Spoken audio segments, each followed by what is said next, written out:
ভাওতাবাজি, কোরআন একটা ভাওতাবাজি জামাত ইসলামের। ম্যাডামের সাথে সম্পর্ক ছিল, আমাদেরকে কোন অঙ্গ সংগঠন করতে দেয় নাই, কোন সহায়ক দিছে এই জামাত ইসলামের ভয়কে আমাদের দল থেকে কোন সহায়ক দিছে, র্যাব দিয়ে শেষ করে দিছে। যুবদল করতে দেয় নাই, ছাত্রদল করতে দেয় নাই। কিনে বাংলা কোটে রাত্র 12টার সময় ম্যাডাম আসছে, দরজা আমি টানি, খুলে না।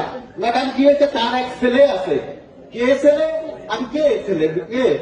মুজাহিদ সাহেব তার ছেলে। সে আসছে, ম্যাডামের দরজা খুলছে, তারপরে নামছে। দেখেন এত বড় কি করছে তারা, ম্যাডামকে সম্মান দিছে, তারা এইভাবে তারা দখল করে নিছে।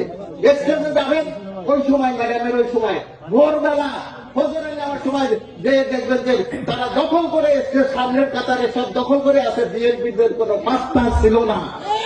আর তারা এখন কয় মহিলাদের নেতৃত্ব কি না যায়, না যায়। হাসিনা